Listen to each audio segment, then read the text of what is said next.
चरित्र के मुताबिक हमारे सनातनी भाई पर पत्थरबाजी किया जाता है और उसके उपरांत उन सभी पर केस करके FIR करके उन्हें दोषी ठहर करके उन्हें जेल में दिया जाता है।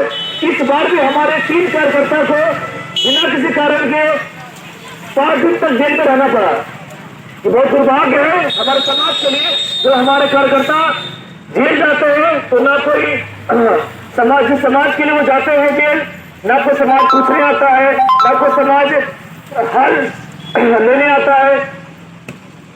तो मैं कहना चाहता हूँ कि हमारा संघ का एक गीत है, बड़ा ध्यान से सुने कुछ 4 पंक्ति को। समय है अब नहीं कोई गहन निद्रा में सोने का, समय है अब नहीं कोई गहन निद्रा में सोने का, समय है एक होने का न मतभेदों में खोने का। तो हम लोग अगर यह लगातार होने के लिए छोड़ दे कि चलो कोई नहीं, रामनवमी शोभा यात्रा हो गई है, कार्रवाई हो गया है और ठीक है 5 दिन जेल में रहा, कोई बात नहीं, निकल गया है, ठीक है, इसको हम लोग इग्नोर ना करते हुए इसका जोरदार विरोध होना चाहिए। ये बहुत अच्छा लगा कि आज यह एक मंच के माध्यम से यह धरना कार्यक्रम हो रहा है, लेकिन यह निरंतर होना चाहिए। जब तक सरकार के काम तक हमारी बात ना पहुंचे तब तक यह धरना प्रदर्शन अब अंतरा के माध्यम से हम लोग चरणबद्ध आंदोलन करेंगे ताकि सरकार को मालूम चले कि हमारा समाज में जागरूक है और हमारा जब भी पर्व त्योहार आता है, दुर्गा पूजा हो, होली हो, दशहरा हो, हर समय पाबंदी लगाया जाता है। कहीं मंदिर में डीजे बज रहा हो, पिछले देखिए तो इस बार दुर्गा पूजा में कई मंदिरों में जहाँ की डीजे कम आवाज में बजाया जाता है, उसके बावजूद भी डीजे को उठा लिया गया वहां से। तो कई प्रकार से बाधाएं को झेलना पड़ता है, होली हो या दशहरा हो। और जब हमारा पर्व आता है तो छोटी छोटी कारणों से केस करके उसे उठा लिया जाता है डराने के लिए, ताकि उसके मन में, हिंदू समाज के मन में डर रहे और वह दोबारा ये गलती ना करे। लेकिन हमारा समाज है, हमारा ये देश है और ये देश सनातन का है और कोशिश करेंगे, लेकिन हमारा समाज डरने वाला नहीं है। आपके इन छोटे मोटे विरोध से, इन केस से, इन जेल से हमारा समाज डरने वाला नहीं है। अपने पर्व को मनाएंगे, आपका जो कार्य है वो आप अपने कार्य को करें, आप स्वतंत्र है कार्रवाई करने के लिए, लेकिन हमारा समाज अपने पर्व को मनाएंगे और जहां तक हो हम लोग संगठित होकर विरोध करेंगे। जय हिंद। यात्रा है तो इतना ज़्यादा हम लोगों को नियम में बांध दिया जाता है, आप ये नहीं कर सकते, माइक्रोफोन नहीं बजा सकते, डीजे नहीं बजा सकते, आग्नेयास्त्र नहीं होना चाहिए, जुलूस में मद्य पिया हुआ व्यक्ति नहीं होना चाहिए, ये है वो है, सारी विडंबना के बाद जब हम लोग को लाइसेंस दिया जाता है, जुलूस लाइसेंस, तो पता नहीं कहाँ से लोग उसका विरोध शुरू कर देते हैं।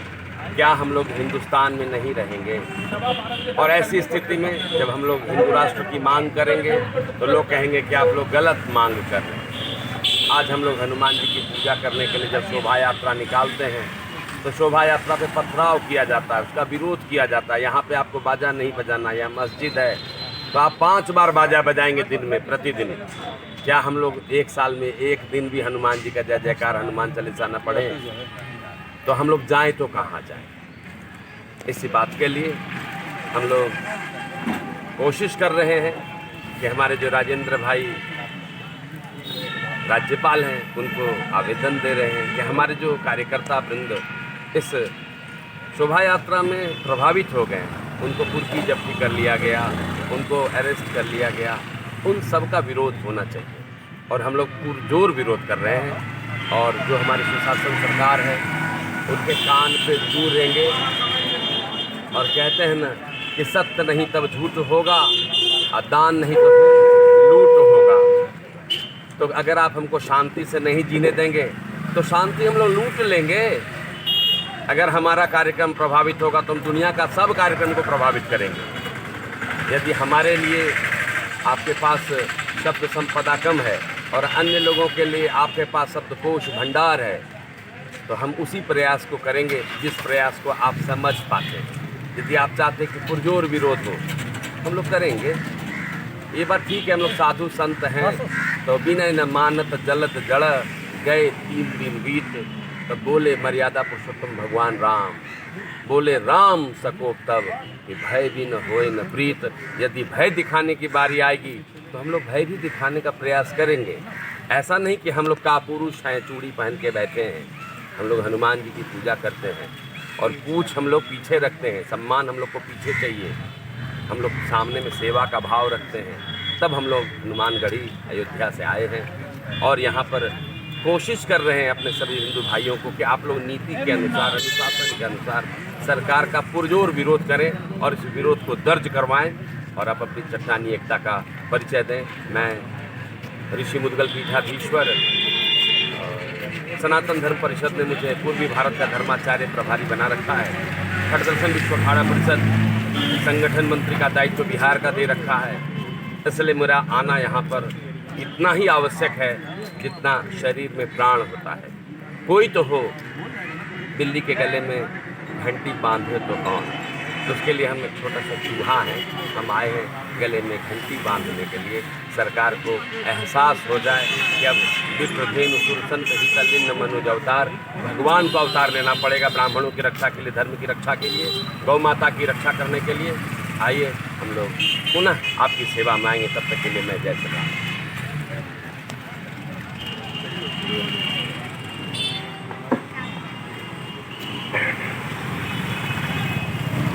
हर उषा की पहली किरण के साथ जो फूल खिले, यहाँ बैठे हुए हमारे जो हिंदू समाज के कर्मठ योद्धा हैं, खास करके बीजेपी के जो योद्धा बन हुए, जो भाई हैं, बंधु हैं, सभी को एडवोकेट केएल झा की तरफ से प्यार भरा नमस्कार मिले। दोस्तों, सबसे पहले अगर मुझे चर्चा हुई थी भारतीय जनता पार्टी की, तो मैं दोस्तों को कहना चाहूँगा, समुद्र के निर्धार में जो साहिल बड़े मुश्किल से मिलते हैं, बड़े मुश्किल से मिलते हैं। दोस्तों, है भक्त सुधारक हैं, ज्ञानी हैं, परिहितकारी हैं, परोपकारी हैं, समाज सेवी भी हैं, देश के कर्मठ नेता भी हैं। कार्यकर्ताओं को फंसाया जा रहा है। गंगा में जो वीडियो वायरल हुआ है उसमें साफ दिख रहा है कि दंगा करने वाले कौन हैं, और जहां पर बजरंग दल के कार्यकर्ताओं को झूठ का फंसाया जा रहा है, उसी के विरोध में महामहिम राज्यपाल महोदय से हम लोग अनुरोध करने जा रहे हैं, उनको ज्ञापन देने जा रहे हैं कि जो बजरंग दल के कार्यकर्ताओं को फंसाया गया है उस पर उच्च स्तरीय जांच करावे। अगर दोषी हैं बजरंग दल के कार्यकर्ता तो कर सकते हैं, लेकिन उच्च स्तरीय जांच हो, बेगुनाहों को, निर्दोष को यूं ही जेल में बंद नहीं किया जाए। ये हिंदू के एकता को तोड़ने का एक षड्यंत्र है, हिंदुओं के मनोबल को तोड़ने का एक षड्यंत्र किया जा रहा है, जिससे कि हिंदू अपनी जो संस्कृति है, अपनी जो परंपरा है, उसको छोड़ दे, भूल जाए। एक षड्यंत्र के तहत इस तरह से किया जा रहा है। आज आपको देखने को मिलेगा कि जितना भी हिंदू पर्व त्यौहार होता है उसमें प्रशासन की तरफ से 100 बाधाएं रहती हैं, सीमांकन कर दिया जाता है कि आपको इतना ही करना है। पंडालों में आपको संख्या बल दे दिया जाता है कि आप एक पंडाल में इससे ज़्यादा नहीं रह सकते हैं। हिंदुओं का पर्व है, त्यौहार है, सभी कोई एक साथ मनाते हैं।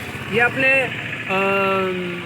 समरसता का भाव दिखाता है पर्व त्यौहार में, और उसी को ये खंडित करने का प्रयास करते हैं। तो बिहार सरकार से, महामहिम राज्यपाल से अनुरोध करते हैं कि बजरंग दल के जिन कार्यकर्ताओं का घर कुर्की जब्ती हुआ है उन पर से केस हटा करके और उनका जो आर्थिक हानि हुई है उसकी क्षतिपूर्ति की जाए। जय श्री राम। चलिए, आप सुन रहे थे हमारे बीच में विश्व हिंदू परिषद के मंत्री राम रंजन भारती जी बता रहे थे, और आप हमारे बीच में हो सकता है। तो ऊपर स्कूल पर एक उल्लू रहता था, उल्लू ने कहा, उल्लू चचा कि असल यहाँ एक जो उल्लू रहता है, इसी के चलते ये स्थिति वीरान पड़ा हुआ है। तो हंस सुबह हुआ, हंस हंसरू अपने हरिद्वार की ओर जाने लगा, तो इतने में उल्लू नीचे उतरता है और कहता है, हंस भाई, तुम्हें जो दिक्कत हुई उसके लिए मैं जिम्मेदार नहीं हूँ, बल्कि जिम्मेदार यहाँ की जनता है। आप लोग का लगता है ध्यान मीडिया की तरफ ज्यादा है, आप लोग सुनने रहे हैं तो मीडिया की मैंने देखे होंगे, तो मीडिया से पहले आते मीडिया को करा लेते या पहले इसको रखते। हाँ, रहना तो हम लोग को उल्लू के बीच है। तो मैं अगर हंस के पक्ष में फैसला देता हूँ, ये हंस तो हरिद्वार लौट के चला जाएगा, हमने यही पत्नी है। ऐसा क्यों होता है?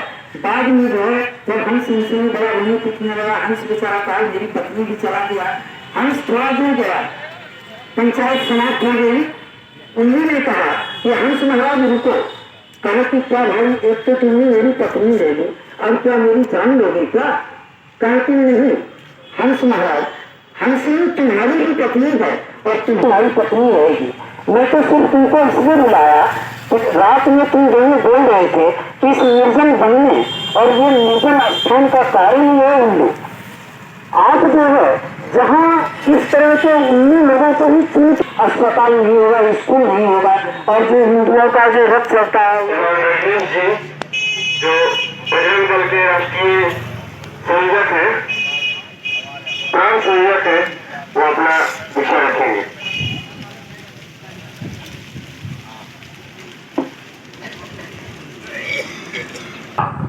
मृतक भूल मत जाना, वहां तुम राम और सीता।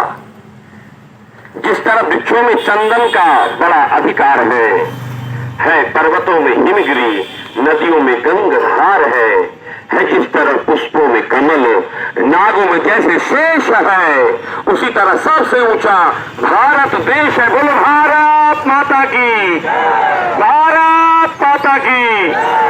चंदन है इस देश की माटी, तब भूमि हर ग्राम है, हर बाला देवी की प्रतिमा, बच्चा बच्चा राम है। जिस देश की मिट्टी को प्रणाम करके भगवान ने कहा कि जननी जन्मभूमि स्वर्गादपि गरीयसी, जिस मिट्टी को भगवान राम ने प्रणाम किया, उस मिट्टी को निश्चित रूप से हम सबों को अनुकरण करना चाहिए और भारत माता की मिट्टी को प्रणाम करना चाहिए। जो है मंदिर मस्जिदों में बांस से उसके दरवाजे को घेर दिया जाता है। आखिर ऐसा क्यों किया जाता है? क्या कोई उपद्रवी है जो जिस धर्म के अनुयायी हैं?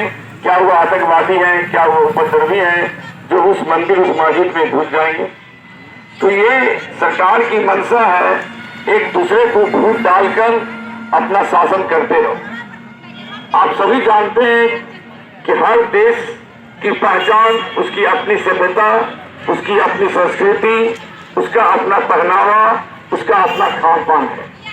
अपना खान पान, अपना पहनावा, अपना संस्कृति ही वह देश की संस्कृति और देश की पहचान होती है। हम जिस देश में रहते हैं ये सनातनी धर्म है। आदिकाल से हिंदू धर्म के अनुयायी हम लोग यहाँ रहते हैं और विभिन्न धर्मों को के साथ साथ हिंदू धर्म भी इस जगह हम लोग रहते हैं। तो फिर ऐसा क्या जरूरी है कि बार बार यह कहना कि आप जो है आज आप पूजा कर रहे हैं, आप विसर्जन कर रहे हैं, तो जो मेरा रूल है, जो मेरा नियम है, उसको फॉलो करें। ऐसा हम क्या करते हैं? वो आपके नियम के अनुसार चले हैं। जो मेरी संस्कृति कहती है, जो मेरी सभ्यता कहती है, उसके अनुसार तो हम अपने धर्म, अपनी पहचान बनाए हुए हैं। हम तो किसी धर्म के द्वारा टूटे हुए नहीं हैं और न किसी धर्म को हम डिस्टर्ब करते हैं। तो उसी स्थिति में फिर हमारी शोभा यात्रा में अनेकों प्रकार के प्रतिबंध क्यों लगाए जाते हैं? तो मैं सरकार से जानना चाहता हूं कि देश की संस्कृति की रक्षा के लिए हिंदू धर्म अपनी सुरक्षा की इन सारी बातों को रखती है। मुझे ज्यादा नहीं बोलना है, लेकिन इतना ही कहना है कि हम अपने धर्म के अस्तित्व को बचाने के लिए शरीर का एक एक गुण अपने देश के लिए, अपने धर्म के लिए समर्पित करें। धरना की अध्यक्षता कर रहे श्रीमान रविंद्र यादव जी, उपस्थित विभिन्न संगठन के अपने कार्यकर्ता, आज हम लोग यहाँ पर पूरे बिहार राज्य के विभिन्न जो अपने जिले हैं, जिला केंद्र पर यह धरना का आयोजन किया गया है, जिसका समय 11 से 1 बजे का निर्धारित किया गया था। हम सभी जानते हैं कि बिहार की जो धरती रही है कभी उन्माद को पैदा करने वाला नहीं रहा है। इस धरती पर महात्मा बुद्ध, भगवान महावीर, आर्यभट्ट, कनक,